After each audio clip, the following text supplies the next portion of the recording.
어떤 청년이 열심히 알바를 해서 돈을 모았어요.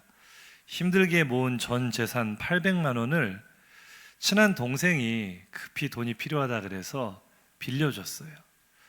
그 돈을 빌렸으면 잘 갚아야 돼요? 안 갚아야 돼요? 갚아야 하죠. 안 갚은 건 아니고 갚긴 갚았는데 3만 원을 갚았어요. 얼마가 남았어요? 797만 원이 남았는데 갑자기 동생이 군대를 간다고 카톡을 남긴 거예요. 그래서 이제 카톡의 내용이 갑자기 군대를 가게 돼서 미안하다. 내가 못 갚은 797만 원은 군대에 가서 갚겠다. 그러니까 이제 이 청년이 생각할 때는 요즘 이 병사들 월급이 많이 올랐으니까 모아서 갚겠다는 말인가 하고 이렇게 무슨 내용인가 물어봤더니 그게 아니고 내가 군 복무를 하면은 너의 생명과 안전을 지켜주는 거 아니냐. 그것으로 퉁치자.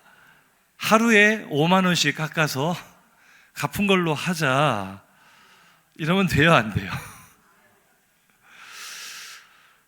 참 뻔뻔하죠. 이렇게 돈을 갚지 않으려는 사람들이 있습니다. 특별히 오늘 이 말씀을 전하면서 우리 성도들 가운데는 이런 금전거래가 없기를 간절히 소망합니다. 옆 사람 보고 인사합시다. 교회에서 금전거래 하지 맙시다. 하시면 안 돼요. 근데 어쨌거나 급해서 이렇게 돈을 빌리게 되면 잘 갚아야 되는데 안 갚으려는 사람들이 있는 거예요. 심지어 어떤 책이 있냐면요, 책 제목이 빌린 돈은 갚지 마라. 누가 이런 책을 썼는데 저자가요 이 책의 내용대로 그대로 실천을 해서 감옥 가셨어요. 빌린 돈을 안 갚고 감옥에 가는. 그래서 요즘은 이렇게 빌린 돈을 안 갚는 사람들에게 돈을 못 받는 사람들이 어떤 식으로 이것을 이제 복수를 하냐면요, 그 사람의 신상 정보, 개인 정보를 인터넷에 올리는 거예요. 누가 돈을 안 갚았다. 이렇게 올리는 이유는 망신을 주려는 의도도 있지만 이렇게 해야 사람들에게 이런 사실이 알려지는 것이 부끄러워서라도 돈을 갚는다. 이래서 이런 문화까지 생겼다고 하는데 사실 이것도 불법이라고 합니다. 저게 사실이라 할지라도 개인의 정보를 그렇게 공공연하게 올리는 것은 불법입니다. 어쨌거나 이런 일이 없어야 되겠지만 여기서 우리가 생각해야 될 것은 그래도 돈을 안 갚는 사람들이 언제는 갚는다? 이게 부끄러워지면, 사람들에게 알려지면 갚기는 하는구나, 조금 효과가 있구나, 그런 좀 씁쓸한 뉴스였어요. 그러니까 오늘 제가 살펴보고자 하는 내용은 이런 겁니다. 사람들은 자기가 빚을 지고 살아간다는 것을 당당하게 생각해요? 부끄럽게 생각해요? 부끄럽게 생각한다는 거예요. 내가 지금 빚을 졌다. 내가 조금 능력이 부족해서 경제적으로 여유롭지 않아서 빚을 졌다. 사실 요즘 뭐 현대 사회에서 빚을 지지 않고 산다는 것은 거의 불가능한 일이죠. 그래서 이 빚을 지고 살아가는 이것을 늘 짐으로 가지고 또 때로는 부끄럽게 생각하는 것이 우리들의 삶인데, 오늘 본문의 바울은 참 이상하게도 빚을 지고 살아가는 모습을 전혀 부끄럽지 않게 여깁니다. 오히려 당당하게 나는 빚지고 사는 인생이다, 자랑스럽게 이야기하고 있죠. 오늘 본문 14절 15절 한번 읽어보겠습니다. 헬라인이나 야만인이나 지혜 있는 자나 어리석은 자에게 다 내가 빚진 자라. 아멘. 여기까지 보겠습니다.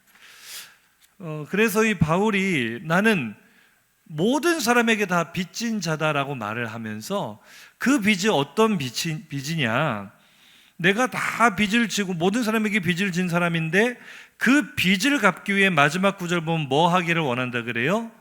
복음을 전하기를 원한다. 그러니까 지금 바울이 진 빚은 금전적인 빚이 아니라 복음의 빚이라 볼 수 있겠죠. 빚을 갚으려면 복음을 전해야 되니까 내가 복음의 빚을 지고 있다, 복음의 신세를 지고 있다라는 의미입니다. 우리가 잘 아는 이 구절이지만 말씀 잠깐 다시 한번 띄워놓으시고, 저는 여기서 좀 이상한 점들을 지적을 하면서 오늘 말씀을 전하려고 합니다. 자, 복음의 빚을 졌다는 것은 생각 한번 해보세요. 복음의 빚을 졌다, 이건 사람에게 진 빚입니까?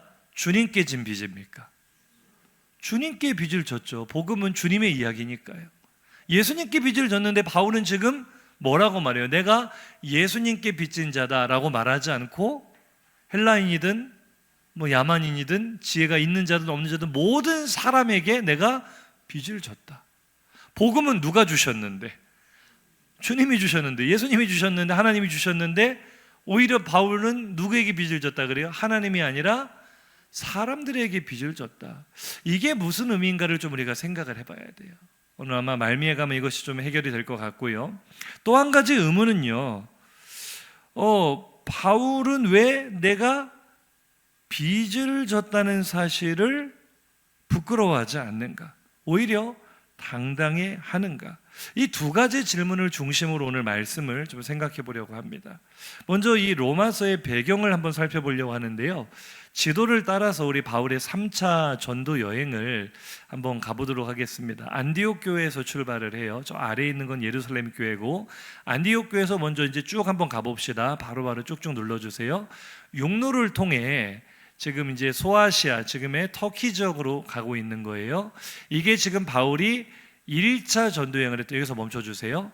1차 전도여행을 했었던, 그리고 그 결과를 세워줬던 갈라디아 교회를 중심으로 이 지역들을 쭉 둘러본 다음에 그 다음 3차 전도여행의 1차 목적지는 드디어 꿈에도 그리던 에베소였습니다. 저번에 말씀을 전했지만 원래는 바울이 2차 전도여행의 계획이 이거였어요. 에베소에 가서 에베소를 중심으로 이 아시아 지역 전역에 복음을 전해야 되겠다. 그런데 성령이 막으시고 하나님께서 허락하지 않으시고 도리어 땅끝까지 몰아내요. 어디로 보내셨어요? 저 바다 건너, 지중해 건너 유럽으로 보내셨잖아요. 그래서 사실은 바울이 에베소를 못 갔어요. 2차 전도여행 때. 하지만 3차 때는 이제 원래의 목적대로 에베소까지 도착을 해서 여기에 3년을 머무게 됩니다. 굉장히 바울에게 이례적이죠. 한 지역에 3년을 머물면서 이 소아시아 전역에 복음을 전하는 일들을 감당을 하죠. 그러니까 3차 전도여행은 시간적인 텀이 굉장히 호흡이 길어요. 3년을 에베소에서 머물고, 그리고 이제 에베소 교회가 어느 정도 탄탄해졌을 때 바울의 여행이 다시 시작이 되죠.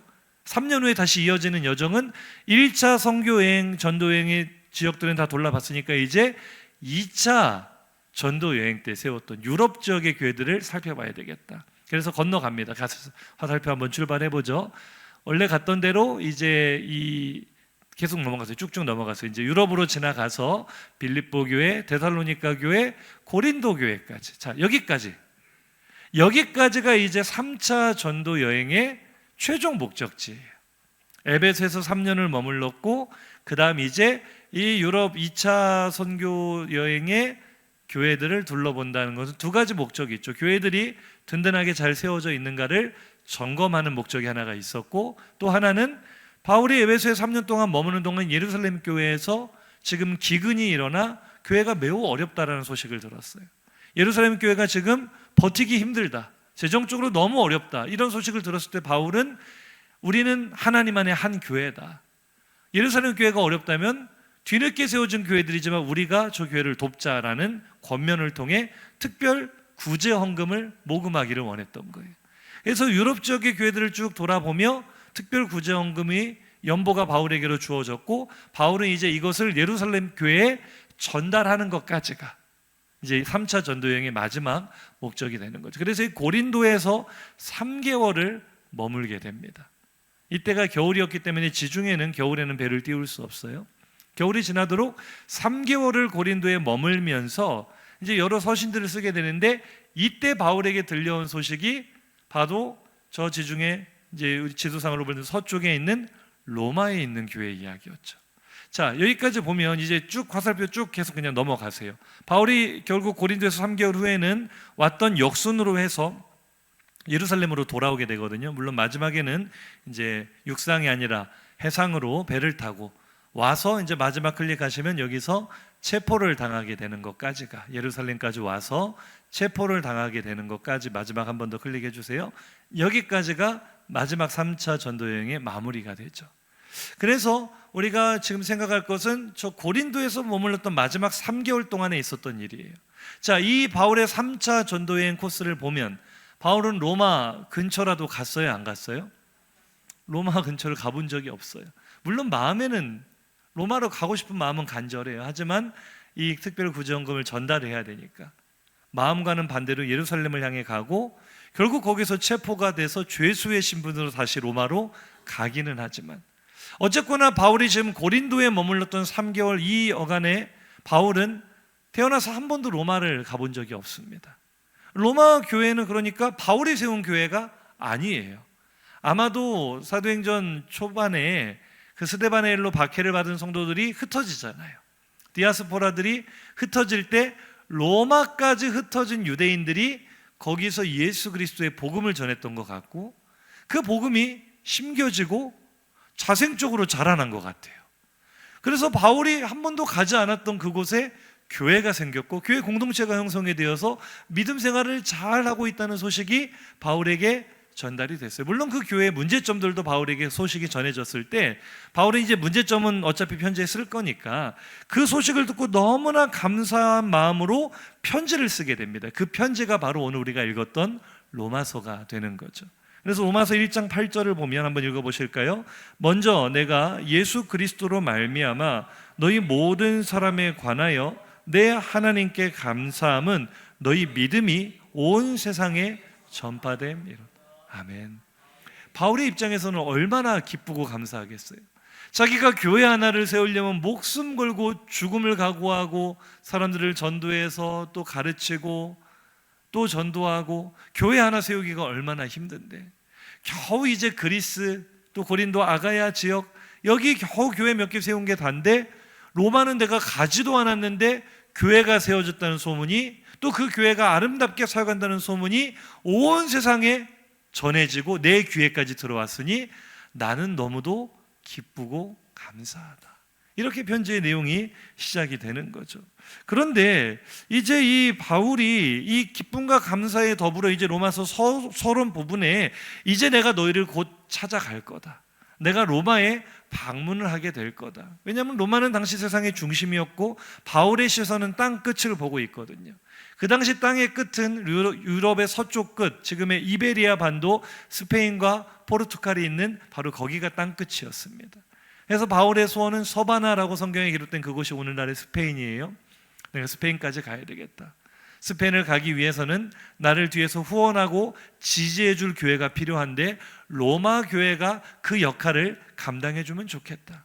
이런 소망을 가지고 편지에 내가 너희를 방문할 계획을 가지고 있다. 지금은 내가 비록 예루살렘으로 이 헌금을 전달해야 되는 미션이 있기 때문에 지금 당장은 못 가지만 하나님께서 좋은 길을 열어주셔서 나를 너희들과 만나게 하실 것이다. 로마 방문 계획과 그 마음을 말하면서 로마를 내가 가려는 목적을 이렇게 이야기합니다. 15절이에요. 시작. 그러므로 나는 할 수 있는 대로 로마에 있는 너희에게도 복음 전하기를 원하노라. 아멘. 그냥 읽으면 은혜로운 말씀인데 조금 이상하지 않으세요? 제가 지금까지 배경 설명을 쭉 했잖아요.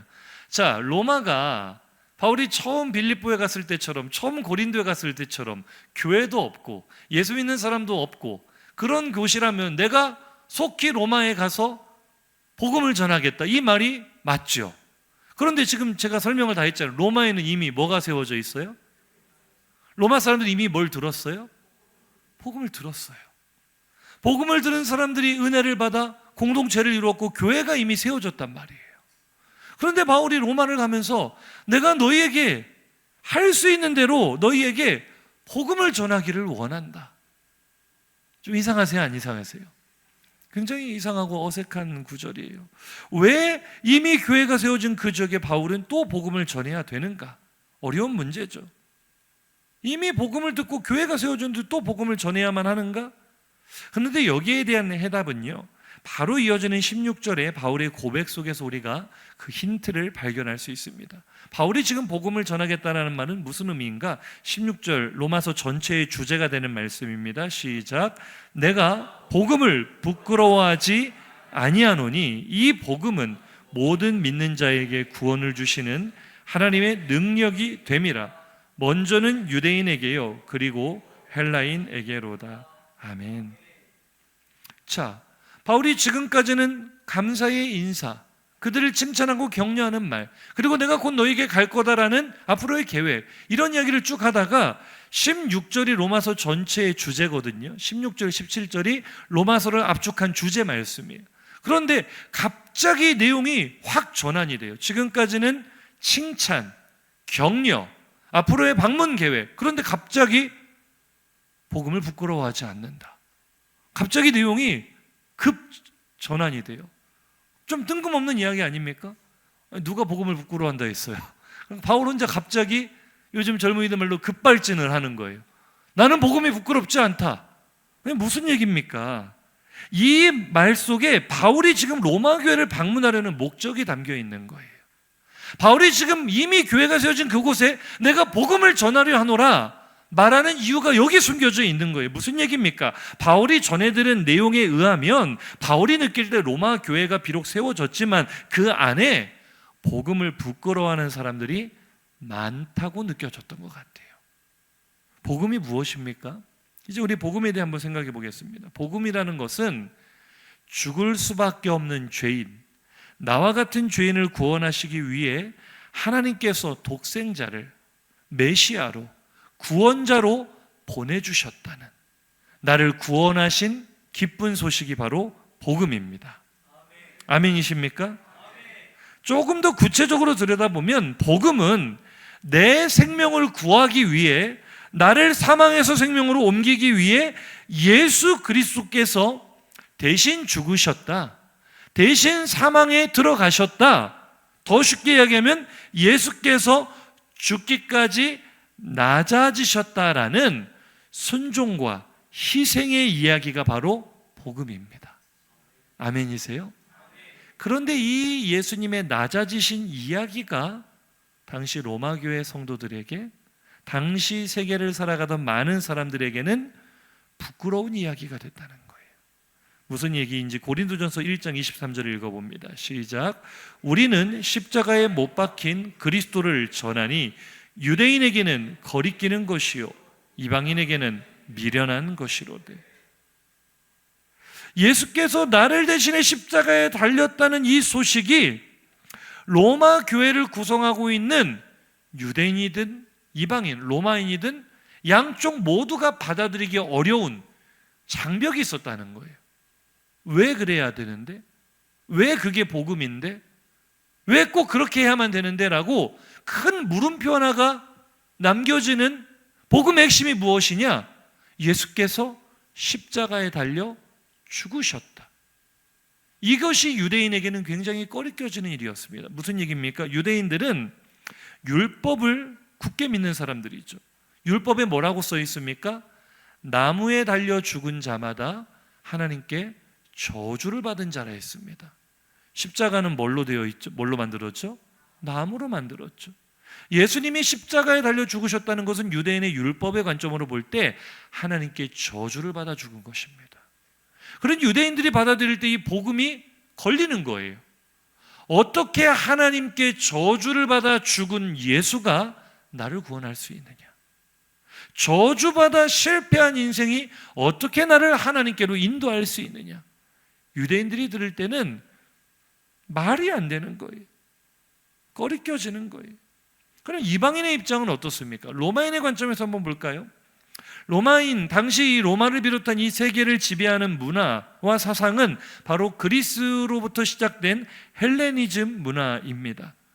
그리스 철학이 그 배경에 깔려있기 때문에 그들 당시의 세계관과 가치관으로는 영혼은 굉장히 선하고 아름답지만 육신은 악하고 더러운 것이다라는 이원론이 그들을 지배하고 있었어요. 그런데 예수가 하나님의 아들이래요. 그러면 그들은 예수의 신성을 믿고자 합니다. 하나님이신 예수 그리스도, 거룩하신 분, 우리와 다른 존재. 그런데 복음이 무엇입니까? 하나님과 동등된 그분이 나와 똑같은 육신을 입고 이 땅에 내려오셨다는 것이 복음의 시작입니다. 아멘이죠. 이게 당시의 로마인들의 사상으로는 그건 불가능해. 어떻게 거룩하고 완전하신 하나님이 이 더럽고 비천한 육신을 입고 이 땅에 오실 수 있어? 그건 거룩한 존재가 아니야. 그건 선한 존재가 아니야. 아니, 십자가 가기도 전에 성육신에서 막혀버리는 게 이방인의 사상이에요. 십자가는 어떻습니까? 하물며 십자가는 로마인들에게 입 밖에 꺼내기도 부정하게 생각하는, 입 밖에 꺼내는 것조차도 아주 더럽게 생각하는 수치와 치욕과 패배의 상징이었습니다. 그런데 로마인들이 받아들일 때 인류를 구원한다는 메시아가 어떻게 가장 비참하고 초라한 모습으로 죽을 수 있는가? 십자가에서 패배한 그가 어떻게 나를 구원할 수 있는가? 패배의 상징인 십자가를 바라볼 때 이방인들에게 복음은 참 미련한 소리 한다, 말도 안 되는 소리를 한다, 굉장히 조롱할 만한 것들이었죠. 이해가 되시면 아멘. 바울이 복음을 부끄러워하지 않는다라고 말할 때 어쩌면 로마 교회 안에는 유대인이든 이방인이든 저마다의 이유로 이게 맞나? 우리가 하나님이 좋으신 분이라는 거 인정할 수 있는데, 예수를 좋은 선생이라고 하는 거 우리가 인정할 수 있는데, 그가 십자가에 달려 죽었다는 것을 우리가 어떻게 받아들여야 되는가? 유대인이든 로마인이든 저마다의 이유로 이것을 굉장히 부끄럽게 받아들이는 사람들이 많이 있었다는 것을 의미하는 거죠. 그런데 당시 유대인이나 로마인만 그런 것이 아닙니다. 오늘 우리 현대인들은 어떻습니까? 우리도 역시 마찬가지로 승리의 복음을 좋아합니다. 성공의 복음을 좋아합니다. 그러니 패배의 복음, 낮아짐의 복음, 희생의 복음은 부끄럽게, 불편하게 느껴지는 거죠. 바울의 영적 아들이었던 차세대 지도자였던 디모데조차도 이 함정에 빠져 있었던 것 같아요. 무슨 얘기인지 디모데후서 1장이 굉장히 중요한데요. 두 구절을 한번 이어서 연결해서 보겠습니다. 먼저 1장 8절입니다. 디모데에게 바울이 남기는 말입니다. 시작. 그러므로 너는 내가 우리 주를 증언함과 또는 주를 위하여 갇힌 되잔 나를 부끄러워하지 말고. 아멘. 디모데에게 남기는 권면 가운데 중요한 권면이죠. 디모데야, 내가 복음 전하다가 예수 위에 살다가 고생하고 핍박당하고 매맞고 감옥에 갇혀있는 이 모습을 네가 부끄러워하지 않았으면 좋겠다. 그 말은 무슨 말이에요? 바울이 볼 때 디모데 안에는 아직 이것을 기쁨으로 받아들이기에는 미성숙해 있었다. 우리가 이렇게 볼 수 있겠죠. 반대급부로 성숙한 믿음을 가진 사람도 있었습니다. 똑같은 디모데후서 1장에서 바울이 다른 인물 한 사람을 더 언급하는데 그를 칭찬하는 이유가 무엇입니까? 시작. 16절 시작. 원하건대 주께서 오네시보로의 집에 긍휼을 베푸시옵소서. 그가 나를 자주 격려해 주고 내가 사슬에 매인 것을 부끄러워하지 아니하고. 아멘. 디모데와 오네시보로를 보는 바울의 이 온도 차이가 느껴지십니까? 이 편지에서 바울이 볼 때 진정으로 복음을 누리는 사람은 예수를 위해, 복음을 위해 낮아지는 것, 손해보는 것, 양보하는 것, 희생하는 것, 고생하는 것을 부끄럽게 여기지 않고, 조금도 부끄럽게 여기지 않고 기꺼이 그 길을 선택할 수 있는 사람, 오히려 그것을 기뻐하며 자랑할 수 있는 사람이 복음을 누리는 사람이에요. 오네시보로는 그런 사람이었어요. 그런데 바울이 볼 때 그런 사람은 매우 적어요. 하나님의 말씀을 배우고 말씀을 가르치는 말씀 사역자들조차도 낮아짐의 복음을 기꺼이 수용하고 낮아짐의 복음을 부끄러워하지 않는 사람은 지극히 적었어요. 바울이 가장 믿고 신뢰하고 아끼던 아들 디모데조차도 바울이 복음을 위해 항상 핍박받았잖아요. 인정받지 못하고 사람들에게 욕먹고 살았잖아요. 네가 무슨 사도냐? 가는 곳마다 비난을 당했잖아요. 그 대단한 바울이, 실력으로 따지자면 당대 최고라고 말할 수 있는 천재인 바울이 자신의 배경이나 자신의 모든 스펙을 놓고 봤을 때 어디 가서도 꿀릴 것이 없고 어디 가서도 대우받아야 될 그 바울이 가는 곳마다 무시당하고 가는 곳마다 돌 맞고 가는 곳마다 감옥 갇히는 모습을 바라보며 디모데도 그렇게 생각했던 것 같아요. 하나님, 이게 맞아요? 하나님, 이렇게 주를 위해 충성하는 내 영적인 아버지인 바울이 저런 취급을 당하는 게 맞는 거예요? 부끄럽게 여긴 거예요. 부끄럽단 말이 꼭 창피하다 그런 뜻이 아니라 굉장히 불편하게 여긴 거예요. 하나님, 이건 아니죠. 우리 그렇지 않습니까? 내가 지금까지 예수를 섬긴 게 얼만데, 내가 평생 예수 믿고 신앙생활하며 주를 위해 헌신한 게 얼만데, 주님 나를 이렇게 취급하실 수 있어요? 주님 나를 이렇게 서운하게 하실 수 있어요? 우리가 그렇게 불편함을 느끼지 않습니까? 그런 경험이 나에게는 없습니까? 바울이 볼 때 디모데도 그 함정에 빠져 있는 거예요. 그래서 바울은 디모데를 권면하는 겁니다. 디모데야, 복음을 부끄러워하지 마. 내가 복음을 부끄러워하지 않는다, 이 말은요, 나는 복음 때문에 낮아지는 것을 부끄러워하지 않습니다. 나는 예수님처럼 살아가며 예수님처럼 대우 못 받고 예수님처럼 인정 못 받고 예수님처럼 침뱉음을 당하는 수치와 모욕의 삶을 부끄러워하지 않습니다. 이것이 복음을 누리는 사람의 고백인 줄로 믿습니다. LA 그레이스 커뮤니티 교회 담임 목사님이시죠. 또 유명한 기독교 저술가인 존 메가더 목사님, 제가 이분의 책을 참 좋아하는데요, 이분이 이런 책을 쓰셨어요. 책 제목이, 우리나라 번역된 책 제목이 복음을 부끄러워하는 교회. 복음을 부끄러워하는 교회. 이분은 이 책의 내용을 약 140여 년 전 당대가 아니라 지금까지 역사상 최고의 설교가라고 말하는 찰스 스펄전의 글로 이 책의 내용을 시작을 합니다. 찰스 스펄전이 피를 토하는 심정으로 이런 글을 남겼어요. 그의 글을 한번 읽어드리겠습니다. 어느 곳에나 무관심이 팽배해 있다. 아무도 설교 내용이 참인지 거짓인지에 관심을 갖지 않는다. 어떤 주제든지 설교면 그만이다. 단 짧으면 짧을수록 좋다. 이게 140년 전 역사상 최고의 설교가인 스펄전이 남긴 글입니다. 사람들은 내가 전하는 진리에 관심이 있는 게 아니라 언제 끝나나에 관심이 있다는 거예요. 역대 최고의 설교가, 황금의 입을 가진 스펄전조차도 사람들이 내용에 별로 관심을 갖지 않고 끝나는 시간에 관심을 가졌다라는 것에서 제가 큰 위로를 받았습니다. 설교를 짧게 하지 못해 참 죄송합니다. 이 존 메가더는 이 찰스 스펄전의 이 글을 가지고 오늘날의 교회를 지적하는 거예요. 오늘날의 교회는 어떤 모습인가? 그릇된 교리는 참을 수 있지만 긴 설교는 참지 못한다. 다시 한번 죄송합니다. 대부분의 성도들에게는 설교의 내용보다 언제 끝나는지가 더 중요하다는 거예요. 영혼을 살찌우는 것보다 내 육신의 만찬과 다른 사람과의 교제를 즐기는 게 더 중요하다는 거예요. 그래서 메가더는 이 책에서 이런 현상을 세속적인 실용주의 철학에 물든 교회라고 진단합니다. 세속적인 실용주의.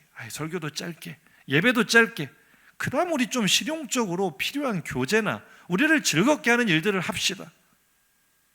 결국 교회는 사람들이 필요로 하고 원하는 것에만 더욱 초점을 맞추는 병든 교회가 됐다는 거죠. 사람들이 듣고 싶어하는 말을 들려줘요. 성공주의를 주입시켜요. 당신도 예수 믿으면 잘 될 수 있습니다. 당신도 신앙생활 열심히 하면 복을 받을 겁니다. 100배의 거부가 될 겁니다. 성공주의를 주입시켜요, 교회가. 그건 복음이 아닌데요. 그거는 하나님께서 우리에게 주어주시는, 저는 복의 부스럭이라고 표현합니다. 물질적인 축복, 명예, 어떤 높은 자리에 올라가는 것, 세상에 성공하는 것, 저는 그건 하나님께서 부어주시는 놀랍고 풍성한 복들 가운데 지극히 일부라고 생각을 해요.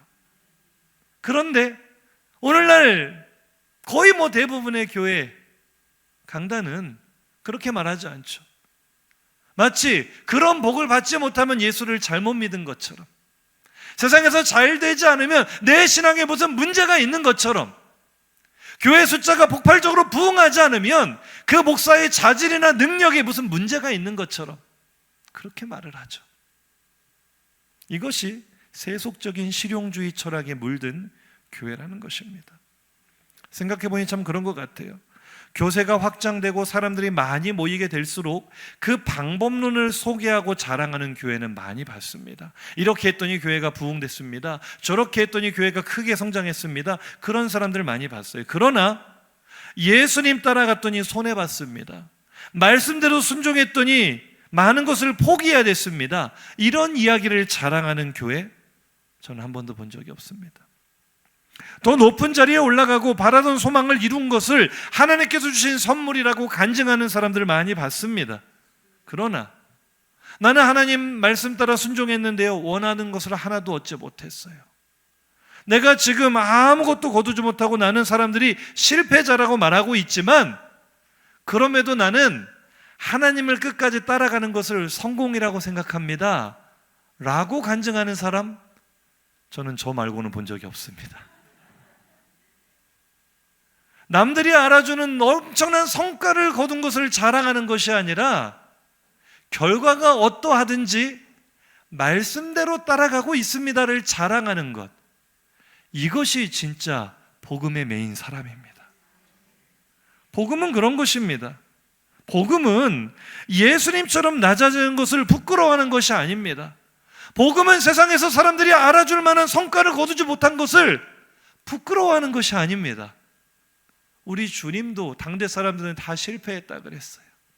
바울도 당대 사람들은 다 미쳤다 그랬어요. 그러나 그것을 부끄러워하지 않는 것입니다. 복음의 능력은 낮아짐으로부터 오는 것인 줄로 믿습니다. 그래서 바울은 이미 교회가 세워졌지만 로마 교회에 다시 복음을 전해야 될 필요를 느낀 거예요. 너희들이 복음을 오해하고 있구나. 복음을 무슨 성공을 위한 도약 발판으로 여기고 있구나. 그것이 아니라 복음은 우리에게 구원을 주시는 하나님의 능력인데 그 능력은 낮아짐의 복음으로부터 온다는 것. 바울의 말을 다시 한번 읽어보시죠. 16절 17절 시작. 내가 복음을 부끄러워하지 아니하노니 이 복음은 모든 믿는 자에게 구원을 주시는 하나님의 능력이 됨이라. 먼저는 유대인에게요 그리고 헬라인에게로다. 복음에는 하나님의 의가 나타나서 믿음으로 믿음에 이르게 하나니 기록된 바 오직 의인은 믿음으로 말미암아 살리라 함과 같은. 할렐루야. 왜 바울은 낮아짐의 복음을 부끄러워하지 않습니까? 하나님께서 복음을 통해 하나님의 의를 드러내실 때에는 바로 그 낮아짐의 복음을 통해 드러내셨기 때문이에요. 무슨 말인지 우리가 잘 묵상하지만 이해를 잘 못하는 말씀인데 방금 17절 한번 띄워보세요. 복음은 하나님의 의가 나타난다. 그래서 그 다음 결과가 무엇입니까? 믿음으로 믿음에 이르게 한다.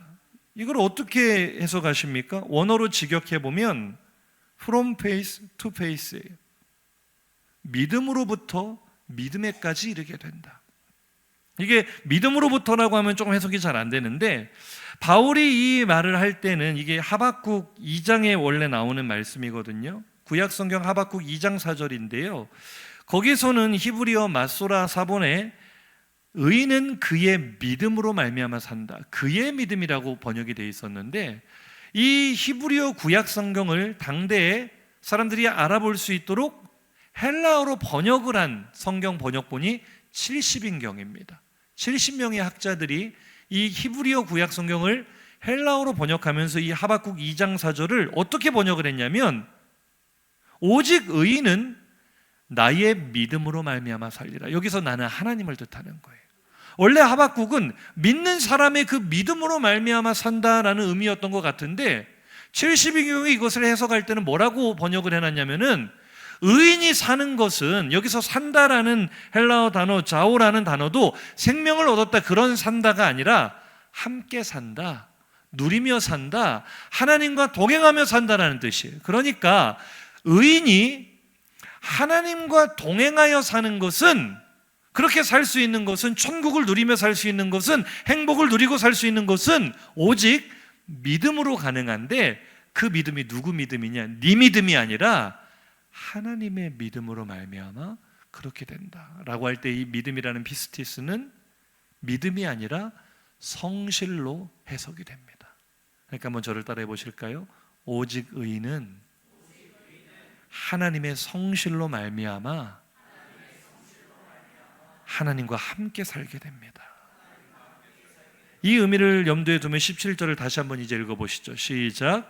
복음에는 하나님의 의가 나타나서 믿음으로 믿음에 이르게 하나니 기록된 바 오직 의인은 믿음으로 말미암아. 할렐루야. 하나님의 성실로부터 나의 믿음에 이르게 된다. 이 말이 무슨 말이에요? 로마서 5장 8절입니다. 시작. 우리가 아직 죄인 되었을 때 그리스도께서 우리를 위하여 죽으심으로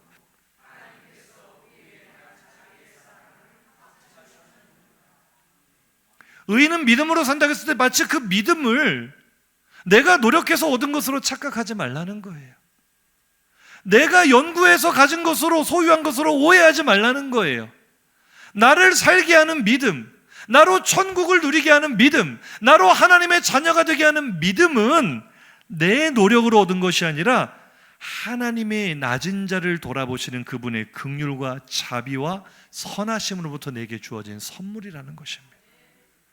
내가 의인이 아니라 아직 죄인 되었을 때, 하나님께서 돌아볼 만한 아무런 가치가 없을 때 그분의 시선이 낮은 나를 바라보시고 낮은 나에게로 그분의 의를 흘려 보내주셨기 때문에, 자격 없는 나에게 그분의 한오는 은총을 흘려 보내주셨기 때문에, 약속을 지키시는 그분의 성실이 나에게로 흘러왔기 때문에 나 같은 죄인이 비로소 믿음에 이르게 된 것입니다. 내가 예수를 믿게 된 것은 우연도 아니고 나의 노력도 아니고 낮은 곳으로 흘러오시는 주님의 성실하심입니다. 하나님의 성실하신 은혜입니다. 에베소서 2장 8절에 이 얘기를 하고 있어요. 시작. 너희는 그 은혜에 의하여 믿음으로 말미암아 구원을 받았으리 이것은 너희에게서 난 것이 아니요 하나님의 선물이다. 아멘. 할렐루야. 낮은 나를 돌아보시는 하나님의 긍휼이요. 내가 성품이 좋아서 예수 믿은 게 아닙니다. 마음이 선해서 예수 믿은 게 아닙니다. 죽어 마땅한 죄인을 향해 하나님이 은혜를 흘려 보내주셨기 때문에 그 은혜의 선물로 나는 예수를 믿게 되었고 오늘 구원을 받아 하나님의 자녀의 권세를 누리게 되었으니 우리는 복음의 빚을 진 줄로 믿습니다. 이 빚을 주신 분이 누구예요? 하나님이에요. 옛날에는요 빚을 준 사람을 빚쟁이라 그랬어요. 그래서 빚 독촉에 시달린 사람이 누구 피해 도망간다 그래요? 빚쟁이 통에 도망간다 그래요. 그러니 나에게 복음의 빚을 주신 빚쟁이가 누구예요? 하나님인데 세상에 이보다 더 자비로운 빚쟁이가 어디 있습니까? 이보다 더 은혜로운 빚쟁이가 어디 있습니까? 지금까지 하나님께서 빚 갚으라고 독촉하는 거 한 번이라도 들어보신 분 손 한번 들어보세요. 너 왜 빚 안 갚냐? 왜 이자 쳐서 안 갚느냐고 하나님께 독촉 받아보신 분 손 들어보세요. 계세요? 안 계세요? 없어요. 한 번도 독촉하지 않으시고 그저 나에게 한없이 부어주시며 내가 하나님의 자녀로 살아가는 모습 그 자체로 기뻐하시는 은혜로운 빚쟁이가 있다면 바로 우리 하나님이신 줄로 믿습니다. 오늘의 결론입니다. 옆 사람 보고 인사하시죠. 그래도 빚은 갚아야 합니다. 한 번 더 인사합시다. 그래도 떼어 먹으면 안 됩니다. 아무리 빚쟁이가 은혜롭다고 아무리 800만 원 빌려주고 아무 말 안 한다고 그 대충 퉁치자가면 되겠어요? 안 되겠어요? 근데 아까 우리가 서두에 봤던 그 뻔뻔한 그 사람의 행동을 우리가 하고 있는 건 아닙니까? 하나님 앞에 하나님 나 잘 살고 있잖아요. 그냥 이걸로 없애 주세요. 다시 한번 인사하세요. 빚은 갚읍시다. 왜 안 갚으세요? 언제 갚으실 거예요? 어떻게 갚습니까? 어떻게? 갚지 않으면 이 도둑놈 심보가 되는 건 도둑이 되는 건데 어떻게 복음의 빚을 갚는가? 오늘 14절 15절 바울의 고백에서 우리가 정답을 찾고 마칩니다. 시작. 헬라인이나 야만인이나 지혜 있는 자나 어리석은 자에게 다 내가 빚진 자라. 그러므로 나는 할 수 있는 대로 로마에 있는 너희에게도 복음 전하기를 원하노라. 아멘. 이제 오늘 마지막 질문에 대한 답을 내리고 마쳐야겠죠. 왜 바울은 분명히 하나님께 빚을 졌는데 복음의 빚을 졌는데 왜 그 사람들에게 아직 복음을 모르거나 오해하고 있는 그 사람들에게 내가 빚을 졌다라고 말하는가? 바울이요 자기가 죄인 중에 괴수란 걸 깨닫고 나니까요. 도무지 이해가 안 되는 거예요. 왜 하나님은 많고 많은 사람 중에 천에 하나 만에 하나 나를 선택하셔서 교회를 핍박하던 나를, 예수 믿는 사람을 잡아 죽이는 나를 왜 나 같은 죄인을 구원하셨을까를 생각해 보니 아나니아를 통해 들었던 말이 있죠. 이 사람은 이방인들을 구원하기 위해 택한 나의 그릇이다. 물론 복음의 은혜는 첫 번째는 나를 향하죠. 나를 복되게 하시려고 하나님은 나에게 복음의 빚을 주셨습니다.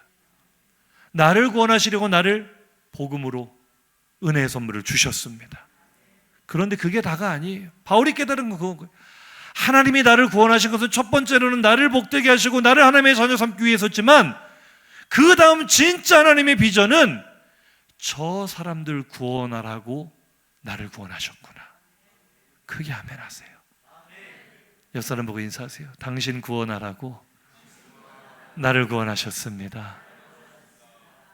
바울이 이걸 깨달은 거예요. 내가 당신들에게 빚진 사람입니다. 바울은 그 사람들 얼굴도 본 적 없어요. 뭔 빚을 졌어요? 로마를 가본 적도 없어요. 그런데 빚졌대요. 뭐예요? 내가 당신들에게 복음을 전하지 않으면 나를 구원하신 하나님의 은혜를 갚을 길이 없어요. 하나님은 당신들을 복음 전해서 당신들을 구원하라고 내게 복음의 빛을 비춰주셨습니다. 이 일을 감당하는 것이 하나님께 빚을 갚는 일인 줄로 믿습니다.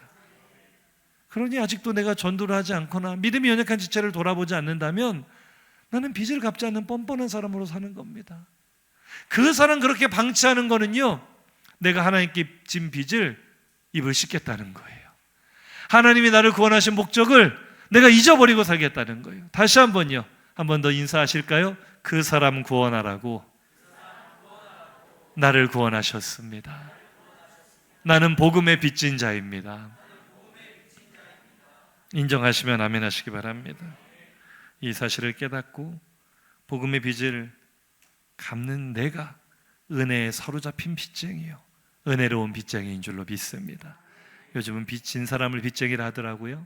그럼 이왕 빚쟁이 됐으면 은혜로운 빚쟁이가 되어 그 빚을 갚아나가시기를 예수 이름으로 축복합니다.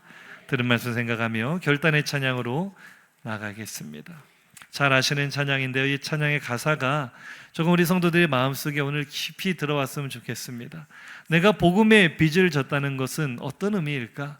그리고 내가 복음을 부끄러워하는 사람은 아니었는가? 낮아짐의 복음을 불편하게 여긴 사람은 아니었는가? 우리가 묵상하며 찬양하겠습니다.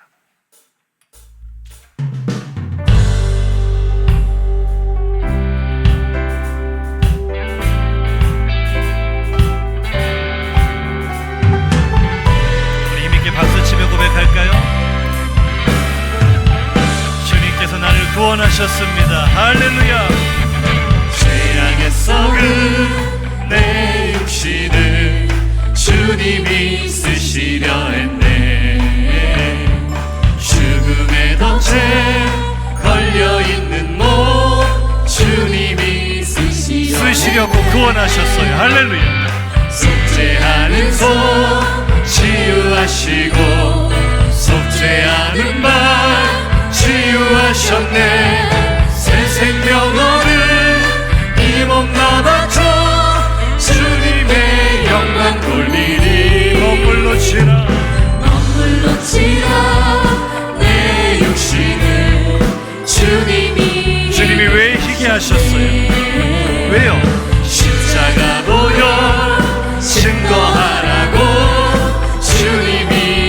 다른 영혼을 구원하라고 나를 살리셨어요. 기도할 때에 음성 주시고 찬송할 때에 기쁨 주시네. 내 작은 힘이 내 작은 몸이 주님의 붙들린 자라. 평생 갚아도 빚진 자 되어 주님의 빚진 자 되어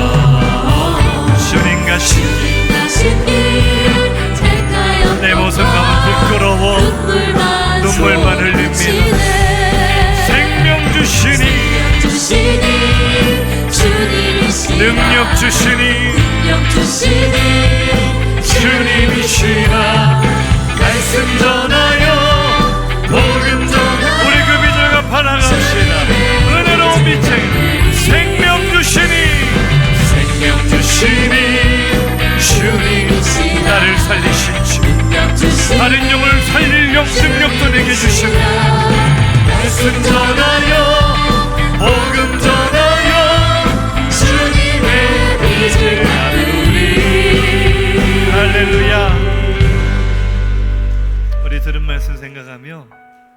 결단하며 뜨겁게 통성으로 기도하겠습니다.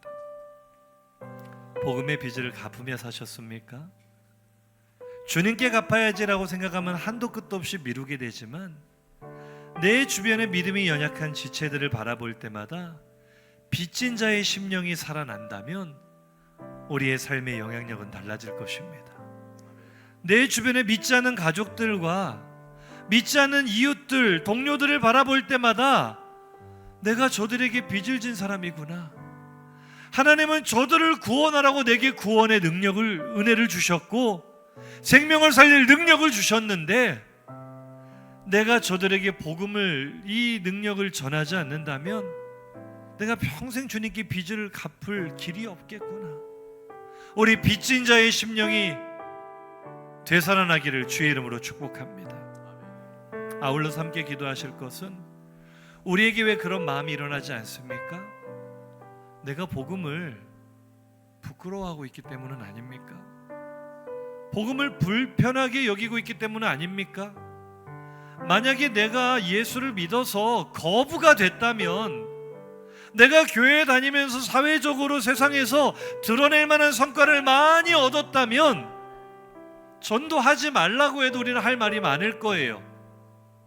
그런데 그거 생각해보면 값싼 복음 아닙니까? 우리가 전해야 될 것은 성공의 열매입니까? 예수의 생명입니까? 예수의 생명의 능력은 나의 어떠함과 전혀 상관이 없습니다. 내가 비록 예수를 믿으며 고생하는 삶을 살아간다 할지라도, 내가 비록 예수를 따르며 인정받지 못하는 삶을 살아간다 할지라도 내가 이 복음을 부끄러워하지 않습니다. 이 복음은 죽은 나를 살리신 하나님의 능력이 됩니다. 나의 인생의 가치관을 바꾸신 하나님의 능력이 됩니다. 나는 비록 세상 사람들이 바라볼 때는 별 볼 일 없는 인생일지 모르겠지만 이 복음은 나에게 무한한 자유와 자존감을 줍니다. 누가 뭐래도 나는 하나님의 자녀입니다. 그리고 나는 부끄러운 세상의 성공보다는 정직하게 고생하는 것이 더 자랑스럽습니다. 변법으로 하나님의 이름을 빙자하고 이용하여 성공하는 것을 자랑으로 삼는 것이 아니라 말씀 따르다가 고생하는 것을 자랑하고 싶습니다. 이런 마음이 먼저 일어나야, 내 안에 복음을 부끄러워하지 않은 마음이 일어나야 빚진 자의 심령으로 가지 않겠어요? 오늘 우리가 결단하며 기도할 제목은 이것입니다. 하나님, 나도 모르게 성공의 복음, 승리의 복음에 내가 속고 있었습니다. 지금 내 삶을 바라보면 너무 초라하고 별 볼 일 없어서 부끄러워서 내 안에 있는 복음조차도 내가 부끄럽게 여겼습니다. 주님, 이제 바울의 고백처럼 나도 고백하기를 원합니다. 나를 살리신 이 복음을 내가 부끄러워하지 않겠습니다. 오히려 나의 삶을 고생하고 있음에도 끝까지 말씀 따라가는 나의 삶을 더욱 자랑스럽게 여기며 내가 이 복음을 전하는 자가 되겠습니다. 내 주변에 믿지 않는 자들을 바라볼 때마다 저들에게 복음 전하라고 내 영혼을 살리셨는데 내가 저들에게 빚진 자입니다. 하나님, 오늘도 그 빚을 갚으며 살아가겠습니다. 빚을 갚아나가는 은혜로운 빚쟁이로 살아가겠습니다. 주여, 한번 부르짖고 통성으로 기도합시다. 주여